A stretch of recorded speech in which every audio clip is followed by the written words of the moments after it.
শুভ সকাল বন্ধুরা। হ্যাঁ, আজকের সকালটা অন্য দিনের তুলনায় সত্যিই আমার কাছে শুভ হয়েছিল। মানে দিনটা খুব সুন্দরভাবে শুরু করেছিলাম। তার কারণ আজকে সকালবেলা ঘুম থেকে উঠেই আমরা কিন্তু রেডি সেডি হয়ে চলে গিয়েছিলাম এই ঠাকুর দেখতে বা মেলাতে। এটা হলো তিনতাউরি বেগুনবাড়ির কালী পুজো নামে বিখ্যাত এই মেলাটা। দেখেছো মায়ের মূর্তিটা কতটা সুন্দর।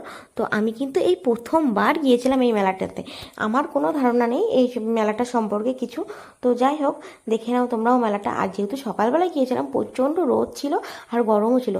তবুও মেলাতে যখন চলেই গেছি, ঘুরতে তো হবেই, তাই জন্য সবাই মিলে আমরা কিন্তু ভালো করে মেলাটা ঘুরে নিলাম। আর এখানে দেখো কত দোকান বসেছিল। হ্যাঁ হ্যাঁ, আমাকেই তো দেখালাম না, তো দেখে নাও আমি এইভাবেই রেডি হয়ে চলে গিয়েছিলাম মেলাটাতে। তারপরে দেখো, যেহেতু সকালবেলা গিয়েছিলাম, কিছু না খেয়ে গিয়েছিলাম, সেই জন্য একটুখানি কিনে নিলাম পেটাই পরোটা। সবাই মিলে এখানে বসে এটা দিয়ে ব্রেকফাস্ট করে নিলাম। আর যেহেতু প্রচণ্ডই গরম ছিল, সেই জন্য কিন্তু কিনে নিয়েছিলাম আইসক্রিম। তো দেখো, আইসক্রিম খেতে খেতে তারপর টোটোতে উঠে